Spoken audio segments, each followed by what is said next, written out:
Assalamu alaikum wa rahmatullahi wa barakatuh. How are you all?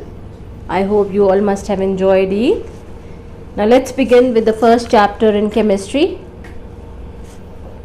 matter. Now there are so many things that you come across in everyday life. It might be in the form of a solid, liquid or gas. You all know that what matter is and the various states of matter. So you can easily group them into different states, that is whether particular thing is solid, whether it is a gas or a liquid, right? So when you see things like pen, paper, bed, table, etc., you have a different picture in mind.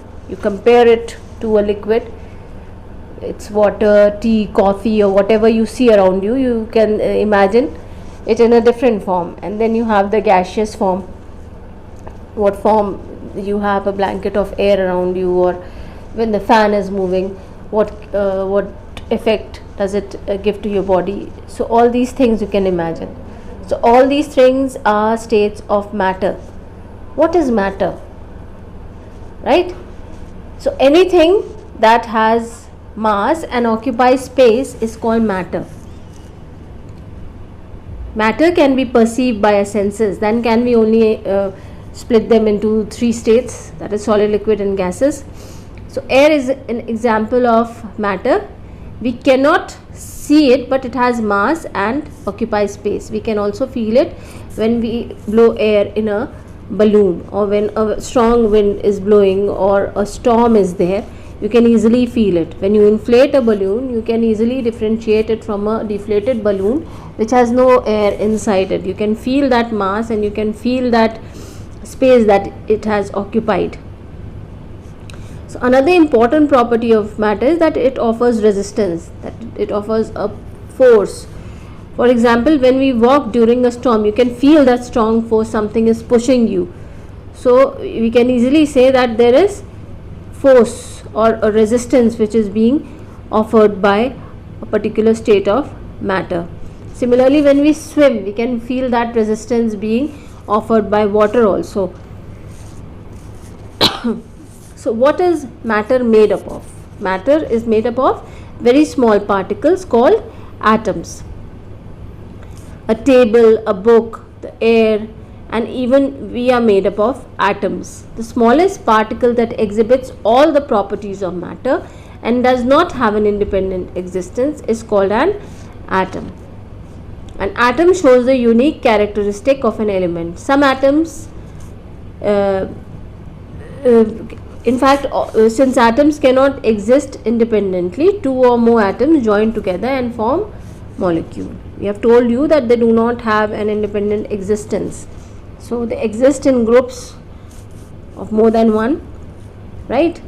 One cannot exist on its own, so they generally occur in the form of molecule. The smallest particle of matter that exhibits all the particles, all the properties of matter and has an independent existence is called a molecule. Molecules and atoms both are very small. They cannot be seen even by microscope. Then we come to the kinetic theory of matter. What is the kinetic theory of matter? That every substance that is matter, whether it is in the form of solid, liquid or gas, is made up of tiny particles. These particles may be atoms or molecules. The main postulates or main points of this kinetic theory of matter are as follows. Matter is made up of very, very small particles called atoms or molecules, right? Number 2, the constituent particle of a particular matter are identical in all respects.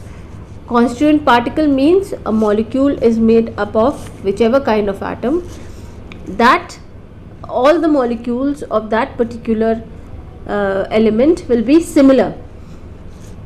Is that clear? When we are talking about, say, liquid state of water, then all the constituent particles will be having a particular unique characteristic, right? So, and when it is in the liquid form it will be different, when it will be in the solid form it will be different. The particles of matter have spaces between them. These spaces are called interparticle or intermolecular spaces, or also called as voids, voids. The particles of matter attract one another with a large force called interparticle or intermolecular force of attraction. The intermolecular force of attraction decreases with the increase in the distance. When the distance is more, this particular force decreases, and when the distance is less, this force increases between the constant particles. The particles of matter are in continuous random motion, which is known as Brownian motion. They are moving haphazardly. They don't have a particular direction in which they are moving, but they can move anywhere. The particles of matter possess kinetic energy due to the continuous motion. The kinetic energy of particle increases with the increase in temperature and decreases with the decrease in temperature, which we will discuss later on. Now, how can we explain the states of matter on the basis of the kinetic theory of matter? So, in solids, what is happening if you compare the intermolecular space and intermolecular force of attraction? You can imagine that just because you can imagine it as a particular thing which is having a definite shape and size. What is responsible for this? In solids, the particles are very closely packed. The particles of a solid possess least kinetic energy, and there is a very strong intermolecular force of attraction and negligible intermolecular space. The space is almost nil. That means they don't have any space to move here and there. So that force of attraction is very strong in solids. That is why they have a definite shape. As a result, the particles are not free to move. They only vibrate about their main position. They keep on vibrating about their mean position. This gives a definite shape and volume to solids. They are hard, rigid and incompressible. They cannot be pressed into any shape. Some example of solids are wood, metals, rocks, bricks and glass slab. Then we compare. You can see the figure 1.2a and b both, right? You can see the arrangement of particles inside a solid. Then we move on to figure 1.3. We can see the arrangement of particles in a liquid. You can see, right? In liquids, the particles, that is the molecules, are loosely packed. They possess higher kinetic energy than solids.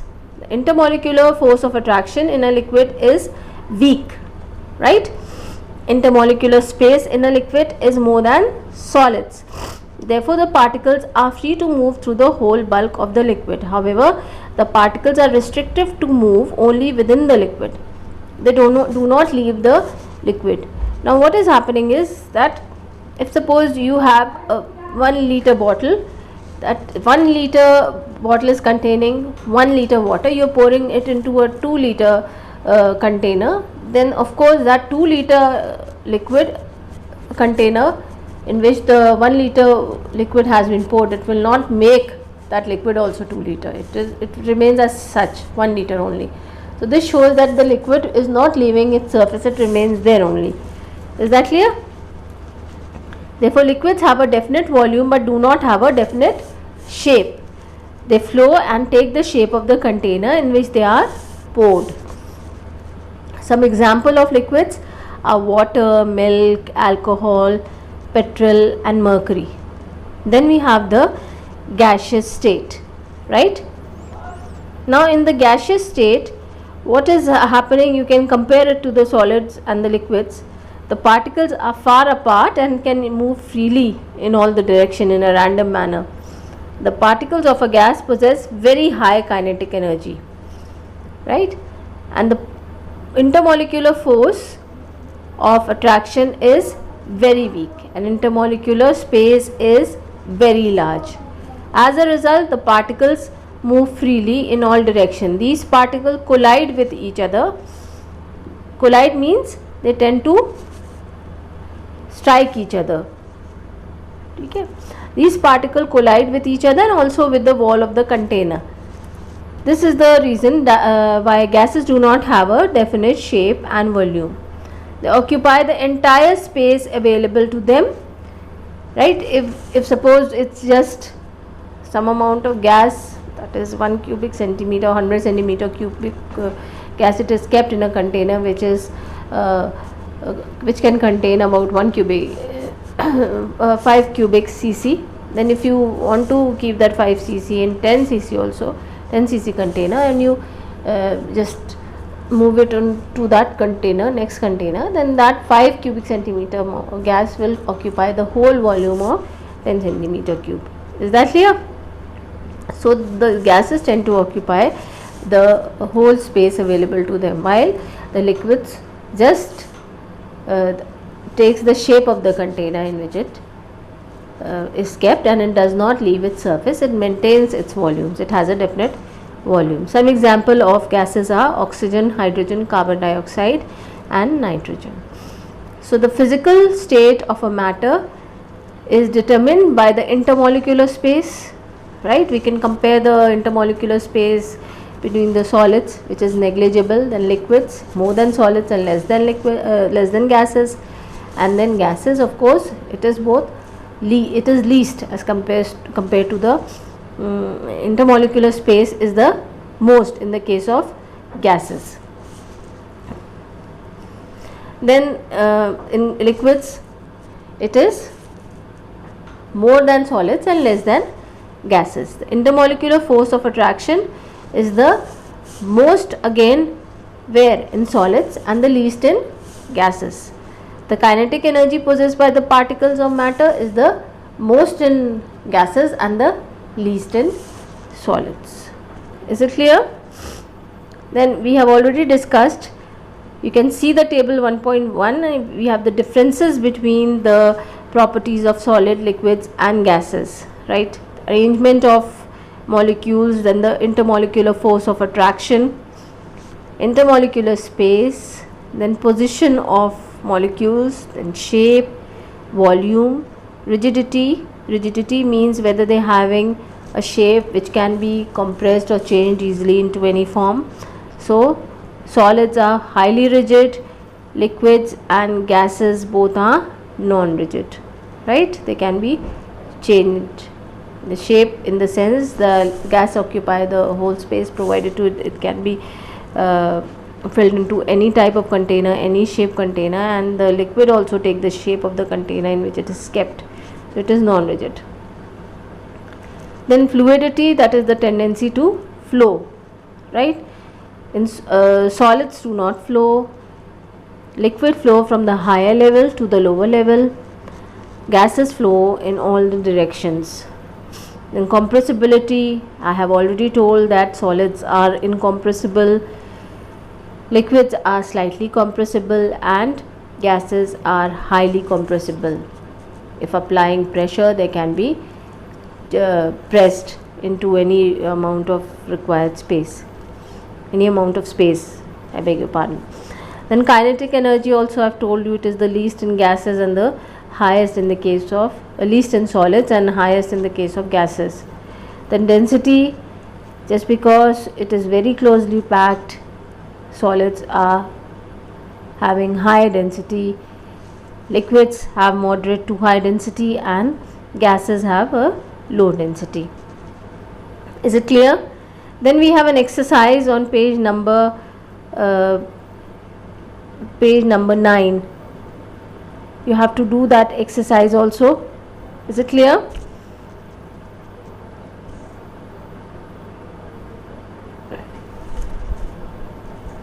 Okay. Then please revise the chapter and then only try doing the exercise. Is it clear? Then we move on to the next part, and that is, please do the exercise on page number 9 and 10. Then we move on to the next part, that is interconversion of states of matter. But the term itself is showing that the states of matter, whether it is in the form of liquid, gas or solid, they can be interconverted, they can be changed from one form to another.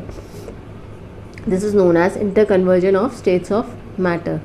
The process of change of matter from one physical state to another and back to the original state without any change in its chemical composition is called interconversion of states of matter. They can be changed by change in temperature and pressure both. So we will first discuss the change of state of matter by changing the temperature. Is it clear? So when we heat a particular substance, it changes into liquid. Is it clear? On further heating, the liquid changes into gas. Is it clear? So this is what is given, and this is what we are trying to explain, that when we cool a gas, it changes into liquid. On further cooling, it changes into solid. You can imagine water is the best example. When you are heating ice, for example, ice will change into liquid, and that liquid is further heated, it will change into vapor. And when you cool it, what will happen? Gas will cool and change into a liquid, and the liquid will further cool and change into a solid. So all these states, that is different points, the different states, these processes have a definite name. For example, water is liquid at normal temperature. When we heat it at 100 degrees Celsius, it changes into steam. On cooling, the steam, which is gas, changes into water, which is liquid. Similarly, when we keep water in a freezer at 0 degrees Celsius, it cools and changes into ice, which is solid. And when we keep ice at room temperature, it changes back into water, which is a liquid. Is it clear? Then the various terms which are associated with these processes. Melting, the process during which a solid changes into its liquid state at a fixed temperature on heating is called melting. Is it clear? And change of ice into water is an example of melting, right?